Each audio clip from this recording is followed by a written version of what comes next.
നമ്മളിപ്പം സിനിമയിൽ അടുത്ത് പ്രവർത്തിക്കുന്നവർ, അറിയുന്നവർ അങ്ങനെയുള്ളവർ മാത്രമല്ല. ഒരു ഒരു സിനിമാ നടനെ സംബന്ധിച്ചിടത്തോളം ആരാധകരായിട്ടുള്ള ആളുകൾ, ഇഷ്ടപ്പെടുന്ന ആളുകൾ, അങ്ങനെ ഒരുപാട് പേര് പലപ്പോഴും പല ഏരിയകളിൽ അവരുടെ സാന്നിധ്യമായിട്ടും അവർക്ക് വേണ്ടിയും ഒക്കെ നിൽക്കാനും വർക്ക് ചെയ്യാറും ഒക്കെ ഉണ്ട്. അത്തരത്തിലൊരാളാണ് വിനയൻ എന്ന് പറയുന്ന ചേട്ടൻ. വിനയൻ ചേട്ടൻ എന്താ പറയാനുള്ളതെന്നൊന്ന് കേൾക്കാം. നമസ്കാരം, ഞാൻ വിനയചന്ദ്രൻ നായർ. തിരുവനന്തപുരത്തെ സ്റ്റാച്യൂവിൽ തന്നെ ഒരു ആയുർവേദ ഷോപ്പിലെ മാനേജറായിട്ട് വർക്ക് ചെയ്യുന്നു. നമ്മുടെ എല്ലാം പ്രിയങ്കരനായിട്ടുള്ള സുകുമാരൻ ചേട്ടനെ കുറിച്ച് ഒരുപാട് ഓർമ്മകൾ മനസ്സിലുണ്ടെന്നുണ്ട്. തിരുവനന്തപുരത്ത് ഹിന്ദി പ്രചാരസഭ വഴുതക്കാടായിരുന്നു ചേട്ടൻ താമസിച്ചിരുന്നത്. 1-2 പ്രാവശ്യം ചേട്ടനെ കാണാനുള്ള ഭാഗ്യവും ജീവിതത്തിൽ കിട്ടിയിട്ടുണ്ട്. സുകുമാരൻ ചേട്ടന്റെ ഓർമ്മ ദിനങ്ങളിൽ 11 വർഷമായിട്ട് എനിക്ക് തിരുവോരത്ത് 150ഓളം ഭക്ഷണപ്പൊതി നൽകാൻ സാധിക്കുന്നുണ്ട്. അത് ഏറ്റവും കൂടുതൽ നന്ദിയും കടപ്പാടും ഞാൻ അറിയിക്കുന്നത് സുകുവേട്ടന്റെ വൈഫായ മല്ലിക ചേച്ചിക്കാണ്. അതിന് എത്ര നന്ദി പറയലും മല്ലിക ചേച്ചിയോട് മതി വരില്ല. അതുമാത്രമല്ല, ചെറുപ്പകാലത്ത് നമ്മുടെയൊക്കെ ഹരമായിരുന്നു സുകുമാരൻ ചേട്ടൻ എന്ന് പറയുന്ന നടൻ. അദ്ദേഹം ചെയ്തു വെച്ച കഥാപാത്രങ്ങളിലൂടെ ഇന്നും അദ്ദേഹം ജീവിക്കുന്നു എന്ന് പറയുന്നത് ഒരു വലിയ കാര്യം തന്നെയാണ്.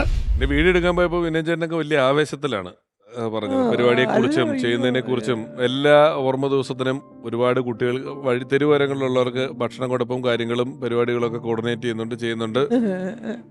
ഞാൻ കൊടുക്കും. ഇത്രയും കൊല്ലമായിട്ട് മുടങ്ങാതെ ഞാൻ പറയും, ഈ വലിയ കാണിക്കലിനെക്കാട്ടി നല്ലതയ്യോ നമുക്ക് അതിനൊരു വിഷമം തോന്നും. ആ പൊതി വാങ്ങിക്കാനായിട്ട് ആൾക്കാരിങ്ങനെ ക്യൂ നിൽക്കുന്നത്, വയസ്സായവരും ആണുങ്ങളും പെണ്ണുങ്ങളും ഒക്കെ. ഒരു 100-150 പേർക്കുള്ള ഭക്ഷണം അന്ന് കൊടുക്കും. വീണ്ടും നേരത്തെ പറഞ്ഞല്ലോ, ഒരാള് അമ്മക്കുട്ടിയും അതെ, ഒരാള് അച്ഛൻകുട്ടിയാണെന്നുള്ളത്. ഇപ്പൊ രാജു ഷൂട്ടുമായിട്ട് ബന്ധപ്പെട്ട് ഗുജറാത്തിലോ അവിടെ ആയിരുന്നു. ഇപ്പൊ ബോംബെയിലെത്തി. 50 ദിവസമായിട്ട് ഗുജറാത്തിലായിരുന്നു. എന്തായാലും വടക്കേ ഇന്ത്യൻ പ്രദേശങ്ങളിലാണ് നടക്കുന്നുള്ളത്. ഇന്ദ്രയത്തിനെ ഞാൻ വിളിച്ചിരുന്നു, അദ്ദേഹത്തിനോട് സംസാരിച്ചു. നമുക്ക് ഇന്ദ്രയത്തിന്റെ ഒരു കാര്യം കൂടെ കേൾക്കാം. അച്ഛൻ അറിയപ്പെട്ടിരുന്നത് അച്ഛൻ്റെ ഡയലോഗ് ഡെലിവറിയിലൂടെയാണ്. കൂടുതലും അച്ഛൻ്റെ ഫാൻ ഫോളോയിങ് അച്ഛനെ ഇഷ്ടപ്പെട്ടിരുന്നത് അതുകൊണ്ടാണ്.